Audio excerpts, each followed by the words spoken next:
পড়ছিলাম দুজনেই কলমে সানা শেখ, পর্ব সংখ্যা ৮। বাসক: কিন্তু আমি ওকে ভালোবাসি, ও আমার বউ। তোমরা যে যা করতে চাও শুরু করে দাও, আমি সাইকে আনার জন্য যাচ্ছি। কথাগুলো বলেই বড় বড় কদমে বাড়ি থেকে বেরিয়ে গেল জাওয়াত। তাকে থামানোর জন্য বাড়ির সবাই উঠে পড়ে লাগলেও পারল না থামাতে। সারোয়ার শিকদারের বাড়ির গেটের ভেতর পা রাখতেই জাওয়াদের বুকের ভেতর সেই চিরচেনা অনুভূতি ছুঁয়ে গেল আবার। হাতের দিকে তাকিয়ে দেখলো হাতের লোমগুলো খাড়া হয়ে গেছে। লম্বা শ্বাস টেনে আবার পা বাড়ালো সামনের দিকে। সায়েরা তাকে দেখলো, কেমন রিয়াকশন দিবে। নিশ্চয়ই ভীষণ চমকে যাবে। সায়েরাকে প্রথমে দুটো চড় দেবে সে, তারপর আদর করবে। চড় দুটো তাকে রেখে অন্য ছেলেকে ভালোবাসার শাস্তি। একবার কলিং বেল চেপে দাঁড়িয়ে রইল জাওয়াত। দরজা খুলছে না দেখে পরপর আরও কয়েকবার চাপলো, তবুও খুলছে না দেখে অধৈর্য হয়ে লাগাতার চাপতে লাগলো। দরজা খুলে দিলেন সারোয়ার শিকদার। কপালে বিরক্তির গাঢ় ভাঁজ। তিনি নিজের রুমের জানালা দিয়ে দেখছিলেন জাওয়াত আসছে, তাই ইচ্ছে করে এতক্ষণ দরজা খুলছিলেন না, আর কাউকে খুলতেও দিচ্ছিলেন না। কিন্তু এই ছেলের লাগাতার বেল বাজানোর আওয়াজে ওনাদের সকলের কানের ১২টা বেজে গেছে। শেষমেশ অতিষ্ঠ হয়েই দরজা খুললেন। জাওয়াত সারোয়ার শিকদারকে ভালোভাবে দেখে নিয়ে রাশভারী গলায় সালাম দিল। সারোয়ার শিকদার গুরুগম্ভীর গলায় সালামের জবাব দিলেন। জাওয়াত পাশ কাটিয়ে ভেতরে প্রবেশ করতে নিতেই বাধা দিলেন সারোয়ার শিকদার। শক্ত গলায় বললেন, ওদিকে কোথায় যাচ্ছ? জাওয়াত নিজেও কঠিন স্বরে বলল, আমার বউকে নিতে। আমার মেয়ে যাবে না তোমার সঙ্গে। আমার বউ আমার সঙ্গে যাবে কি যাবে না সেটা আমি আপনার কাছ থেকে শুনতে চাইনি। জাওয়াত সারোয়ার শিকদারের হাত সরিয়ে দিয়ে জোর করেই ভেতরে প্রবেশ করলো। ড্রয়িং রুমে সাইয়ারা নেই। হোসেন আর সায়েম আছে সোফায়। পাশে দাঁড়িয়ে আছে রোকেয়া বেগম। জাওয়াত শাশুড়ি মাকে সালাম দিয়ে বলল, সাই কোথায়? রোকেয়া বেগম স্বামীর মুখের দিকে তাকালেন। সারোয়ার শিকদার বললেন, আমার মেয়ে কোথায় সেটা তোমাকে কেন বলবো? কোথাকার কে তুমি? বের হও আমার বাড়ি থেকে। আমার বউকে ছাড়া আমি এক চুলও নড়ব না। জাওয়াদের গলার আওয়াজ বাড়িয়ে সাই সাই করে ডাকতে লাগলো। রোকেয়া বেগম বললেন, সাইয়ারা তার রুমেই আছে। জাওয়াদ ধুপধাপ পা ফেলে সাইয়ারার রুমের সামনে এসে দাঁড়ালো। দরজা ভেতর থেকে বন্ধ। দরজা ধাক্কাতে ধাক্কাতে সাইয়ারাকে ডাকতে লাগলো, কিন্তু সাইয়ারা সারা শব্দ করছে না। সারোয়ার শিকদার এসে জাওয়াদের হাত ধরে টেনে সরিয়ে নিয়ে যাওয়ার চেষ্টা করলেন। সাইয়ারা যাবে না তোমার সঙ্গে। ও তোমার সঙ্গে আসবে না, তোমার সঙ্গে কথাও বলবে না, তোমার সামনেও আসবে না। কোনো রকম ঝামেলা না করে ভালোই ভালোই চলে যাও এখান থেকে। জাওয়াদ জোর করে নিজের হাত ছাড়িয়ে নিয়ে জেদ ধরে বলল, সাই আমার সঙ্গে কথাও বলবে আর আমার সঙ্গে যাবেও। সাই দরজা খোলো। জাওয়াদ দরজায় জোরে জোরে করাঘাত করে ডাকতে লাগলো আবার। সারোয়ার শিকদার তাকে দরজার সামনে থেকে সরিয়ে নেওয়ার চেষ্টা করছেন, কিন্তু পারছেন না। রোকেয়া বেগম শুকনো মুখে দাঁড়িয়ে আছেন দুজনের পেছনে। জাওয়াদ হাজার ডাকার পরও একটা টু শব্দ অবধি করছে না সাইয়ারা। জাওয়াদ ব্যাকুল সুরে বলল, সাই দরজাটা খোল একবার, তুই আমার সামনে আয়। কি হয়েছে বল আমাকে।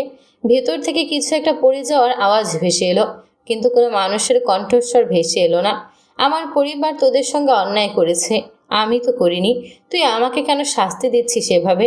জান, দরজাটা খোল, একবার দেখি তোকে। তবুও ভেতর থেকে কোনো কথা ভেসে এলো না। সারোয়ার শিকদার বিরক্তি নিয়ে বললেন, সাইয়ারা আসবে না তোমার সামনে, তুমি যাও এখান থেকে।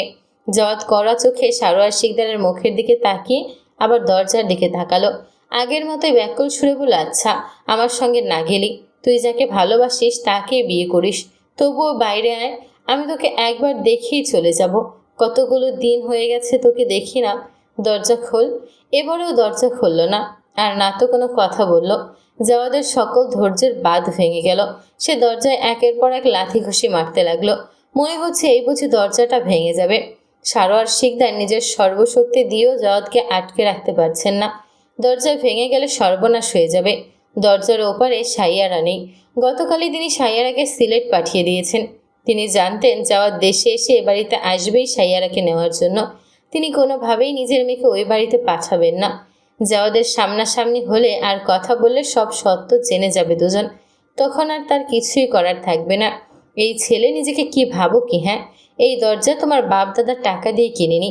তোমার বাপদাদা আমার টাকা মেরে যে অট্টালিকা বানিয়েছে, গিয়ে সেটা ভাঙো। বের হও আমার বাড়ি থেকে। জাওয়াদ সারোয়ার শিকদারের হাত থেকে ছোটার চেষ্টা করতে করতে চিৎকার করে বলল, সাই তুই যদি আজ বাইরে না আসিস তবে আমি নিজেকে শেষ করে দেব। বের হ একবার, দয়া কর আমার উপর, বের হ যান। আমি সত্যি সত্যি মরে যাব তুই বের না হলে। বের হলো না সাইয়ারা। জাওয়াদ নিজের ভালোবাসার মানুষকে দেখার তৃষ্ণা, এক বুক শূন্যতা, অভিমান আর কষ্ট নিয়ে বাড়ি থেকে বেরিয়ে যায়। স্বস্তির শ্বাস ফেললেন সারোয়ার শিকদার। আপদ বিদায় হলো। দুজন মানুষ যারা একে অপরকে ভালোবাসে, কিন্তু নিজেদের পরিবার আর পরিস্থিতি তাদের মাঝখানে দেয়াল তুলে দিয়েছে। সারোয়ার শিকদার সন্ধ্যার পর যখন বাজারে যান, তখন জানতে পারেন জামশেদ শিকদারের বড় ছেলে, যে কিনা গতকাল দেশে ফিরেছে, সে অ্যাক্সিডেন্ট করে হসপিটালে ভর্তি। অবস্থা ভয়াবহ, বাঁচবে কিনা সন্দেহ। জাওদের অবস্থা সম্পর্কে অবগত হওয়ার পর অপরাধবোধে ভেঙে পড়েন সারোয়ার শিকদার। তিনি শুধু নিজের মেয়ের জীবন থেকে জাওয়াতকে দূরে সরাতে চেয়েছেন, এই দুনিয়া থেকে নয়। জাওয়াত সত্যি সত্যি এমন কিছু করে বসবে তিনি বুঝতে পারেননি। তাহাজ্জুদের নামাজ আদায় করে জাওয়াদের সুস্থতার জন্য দোয়া করেন। জাওয়াতকে হসপিটালে দেখতেও গিয়েছিলেন তিনি। আর রোকেয়া বেগম জ্ঞান ফেরার পর থেকে জাওয়াদের চোখজোড়া শুধু একজনকেই খুঁজছিল, কিন্তু সেই কাঙ্ক্ষিত মানুষটি তাকে দেখতে যায়নি। সায়েরা সিলেট থেকে 1 মাস পর বাড়িতে ফিরেছিল। বাড়ি ফেরার পরও সে জানতো না জাওয়াদের অ্যাক্সিডেন্টের খবর। কলেজে যাওয়ার পর জানতে পারে জাওয়াদ অ্যাক্সিডেন্ট করেছে। নড়াচড়া করতে পারে না, মুখ দিয়ে কিছু খেতেও পারে না। বাঁচবে কিনা তখনও কোনো নিশ্চয়তা ছিল না। সায়েরার বুকের ভেতর সেদিন কি হয়েছিল সেটা আল্লাহ তাআলা ব্যতীত অন্য কেউ কি টের পেয়েছিল? না, পায়নি। সারোয়ার শিকদার 10 কোটি টাকা ঋণ নিয়েছিলেন কারখানার জন্য। ভেবেছিলেন 2-3 বছরের মধ্যেই দাঁড়িয়ে যাবে সব, কিন্তু ব্যবসায় বড় ধাক্কা খাওয়ায় সব যেন শেষ হয়ে গেল। তার উপর চাচা আর চাচাতো ভাইয়ের জালিয়াতি আর বাবার মৃত্যু। ব্যাংক থেকে ঋণ করার পর টাকা কম পড়ায় জামশেদ শিকদারের কাছ থেকে যে 10 লক্ষ টাকা এনেছিল এবং ফেরত দিতে গেলে তারা নেয়নি। বাবার মৃত্যুর পর সেই টাকা তাদের মুখের উপর ছুঁড়ে মেরে এসেছিলেন সারোয়ার শিকদার। সাইয়ারা আর জাওয়াদের দ্বিতীয়বার বিয়ে হওয়ার 1 সপ্তাহ আগে ব্যাংকের শেষ নোটিশ আসে সারোয়ার শিকদারের কাছে। নির্ধারিত সময়ের মধ্যে বকেয়া পরিশোধ করতে না পারলে বন্ধক রাখা জমি, বাড়ি সব আইনি প্রক্রিয়ায় বিক্রি করে দেওয়া হবে। নোটিশ পাওয়ার পর সারোয়ার শিকদার মাঝ সমুদ্রে হাবুডুবু খেতে শুরু করেন। কি করবেন না করবেন তার কোনো কুল কিনারা পাচ্ছিলেন না। বারবার ব্যবসায় ধস নামায় অনেক টাকা ঋণ করে ফেলেছিলেন। চারদিক থেকে ঋণের টাকা পরিশোধ করার জন্য চাপ দেওয়া হচ্ছিল তাকে। বাড়ি, ব্যবসা, জায়গা জমি সব তার হাত ফসকে বেরিয়ে যাওয়ার মতন অবস্থা। স্ত্রী আর সন্তানদের নিয়ে রাস্তায় থাকা ছাড়া কোনো পথ তিনি খোলা দেখছিলেন না। আগের তো ঋণ থাকার পর আবার কেউ এত বেশি টাকা ঋণ দিতে রাজিও ছিল না। সব কিছু হারানোর ভয়, সন্তানদের অনিশ্চিত ভবিষ্যৎ, মৃত্যু ছাড়া আর কোনো পথ তিনি দেখেননি। তখনই তার কাছে এলেন জামশেদ শিকদার। বললেন সাইয়ারাকে তার ছেলের বউ হিসেবে তাদের বাড়িতে পাঠালে তিনি তার সব ঋণ পরিশোধ করে দেবেন। মানে ব্যাপারটা এমন ছিল যে সারোয়ার শিকদার সাইয়ারাকে জাওয়াদের হাতে তুলে দেবেন, আর তার বিনিময়ে জামশেদ শিকদার তাদের মেরে খাওয়া টাকা ফেরত দেবেন। সারোয়ার শিকদার প্রথমে রাজি হননি। জামশেদ শিকদারকে অপমান করে বাড়ি থেকে বের করে দিয়েছিলেন। অকৃতজ্ঞ বাটপার বেঈমানের দল এখন এসেছে টাকা ফেরত দিতে আর নিজের পঙ্গু ছেলের জন্য তার মেয়েকে নিতে।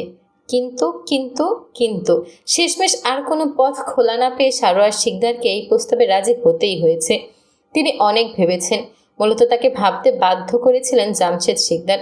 সাইয়ারা জাওয়াদকে ভালোবাসে, আর জাওয়াদও সাইয়ারাকে পাগলের মতো ভালোবাসে, যার কারণে এতদিনেও সে সাইয়ারাকে তালাক দেয়নি। তারপর দুজনের ভুল বোঝাবুঝির মাঝে আবার তাদের বিয়ে হলো। দুজনে একে অপরকে পাগলের মতো ভালোবাসে, অথচ কেউ কাউকে মানতে পারছে না। জাওয়াদের ঘুম ভাঙলো আসরের নামাজের পর, তাও ফোনের রিংটনে। স্ক্রিনে তাকিয়ে দেখল 24000 নাম্বার থেকে কল এসেছে। জাওয়াদের মেজাজ গরম হলো ভীষণ। রাগে সে নাম্বারটা ব্লক করে দিল। তার সাথের ঘুম আর সুন্দর স্বপ্নের 12টা বাজিয়েছে এই ফোন কল। আবার চোখ বন্ধ করে শুয়ে থাকলো। ঘুম আর স্বপ্ন কোনোটাই তার কাছে এলো না। বিরক্ত হয়ে শোয়া থেকে উঠে বসলো। আর একটু হলেই সে নিজের বউকে জড়িয়ে ধরত, শুধু এই কলের জন্য ধরতে পারল না। ধ্যাত। সাইয়ারা রুমের দরজায় আসতেই তার কানে ভেসে এলো মাসাক্কালি 2.0 গানের সুর। যেই সুর জাওয়াদ তুলেছে খালি গলায়। সে ধীর পায়ে ভেতরে প্রবেশ করলো। জাওয়াদ ড্রেসিং টেবিলের সামনে হুইল চেয়ারে বসে চুল আঁচড়াচ্ছে আর গানের সুর তুলছে মনের সুখে। জাওয়াদকে খুশি খুশি লাগছে, মনে হচ্ছে ফুরফুরে মেজাজে আছে। এই সুরটা সাইয়ারারও ভীষণ পছন্দ। মাঝে মাঝে সে এই সুরটাই তোলে। হঠাৎ জাওয়াদ থেমে গেল। ধীরে ধীরে ঘাড় ঘুরিয়ে তাকালো সাইয়ারার মুখের দিকে। জাওয়াদের চেহারা আর গম্ভীর্যতায় ঢেকে গেছে। কপাল ভ্রু কুঁচকে কিছুক্ষণ তাকিয়ে থাকার পর চোখ সরিয়ে নিল সে। দাড়িগুলোতে হাত বুলালো। বেশ বড় হয়ে গেছে, কাটতে হবে। বিয়ের আগের দিন সবাই তাকে অনেক বুঝিয়েছিল চুলদাড়ি ছোট করার জন্য। সে জেদ ধরে করেনি। শেরওয়ানি কিনে এনেছে, সে পরেনি। নতুন জামা কাপড় পরতে বললেও পরেনি। যা পরেছিল সেগুলো পরেই চলে গিয়েছিল। সে রাজি ছিল না এই বিয়েতে। যেই মেয়ে তার হাজার ডাক উপেক্ষা করে রুমের দরজা বন্ধ করে চুপচাপ বসেছিল, সে অ্যাক্সিডেন্ট করে মৃত্যুর সঙ্গে লড়েছে জানার পরও একটাবার তাকে দেখতে যায়নি, সেই মেয়েকে সে নিজের জীবনে আর জায়গা দেবে না। মায়ের কান্নাকাটি, বাবার অনুরোধেও সে রাজি হচ্ছিল না। জামশেদ শিকদার তার পা পর্যন্ত ধরতে নিয়েছিলেন, মাপ চেয়েছেন অসংখ্যবার। বাড়ির সবাই তাকে বুঝিয়েছে সায়ারাকে বিয়ে করার জন্য, কিন্তু সত্যটা কেউ বলেনি। অ্যাক্সিডেন্ট হওয়ার পরও তাকে অনেকবার বলা হয়েছিল সায়ারাকে তালাক দিতে, সে তালাক দেয়নি। তার একটাই কথা, সেই জীবনে একজনকে বিয়ে করে ফেলেছে, ওই একজনকে ভালোবেসেছে, আর চিরকাল ওই একজনই তার বউ হয়ে থাকবে। সেই এক জীবনে শুধু সায়ারাকেই ভালোবাসবে। সায়ারার জায়গা কেউ কোনোদিন নিতে পারেনি, আর পারবেও না। সে সায়ারাকে তালাকও দেবে না, আবার সংসারও করবে না। সায়ারা নিচের দিকে দৃষ্টি রেখে মৃদু স্বরে বলল, একটা কথা ছিল। জাওয়াত তাকালো, গম্ভীর গলায় বলল, বল। আমি পড়াশোনা করব। ঠিক আছে, পড়াশোনার জন্য আমি হোস্টেলে থাকব। জাওয়াত সরু চোখে তাকিয়ে রইল কিছুক্ষণ, তারপর আগের ভাব বজায় রেখে বলল, এটা হচ্ছে না। কেন হবে না? আমি থাকবো না এখানে। সেটা বিয়ের আগে ভাবা উচিত ছিল। অত শত ভাবতে পারবো না আমি। আমি আগামীকাল হোস্টেলে উঠছি, এটাই ফাইনাল। স্বামীর অবাধ্য হওয়া মেয়েরা জান্নাতে যাবে না, এটা নিশ্চয়ই জানিস। সায়রা এতক্ষণ নিজেকে সামলে স্বাভাবিকভাবে কথা বলার চেষ্টা করলেও জাওদের কথা শুনে ক্ষেপে গেল। চিবিয়ে চিবিয়ে বলল, স্বামীর অবাধ্য হওয়া মেয়েরা জান্নাতে যাবে না, আর স্ত্রী রেখে অন্য মেয়ের সঙ্গে প্রেম করা ছেলেরা জান্নাতে যাবে, তাই না? কি বলতে চাইছিস তুই? কি বলেছি বুঝতে পারেননি? জাওয়াদ দাঁতে দাঁত পিষে বলল, না বুঝতে পারিনি, বুঝিয়ে বল তুই।